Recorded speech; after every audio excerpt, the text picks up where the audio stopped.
राजा आणिक कुठले दळहाले. प्रारंभी जे अद्भुत वाटे गहन भीतीदायी, या विश्वाचा स्वभाव कळता भय उरले नाही.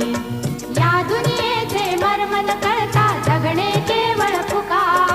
जे दिसते ते असेच काहे, हे दिसते ते तसेच काहे, उलगडण्याला शिका.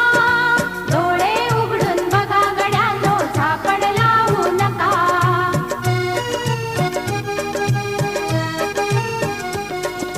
वाहून गेलेल्या पाण्याचा ढग बनतो तो कसा. बीज पेरता कसे उगवते पाऊस येई कसा. चारा चरुनी शेण होतसे शेणाचे खत पिका. पीक पेरता फिरुनी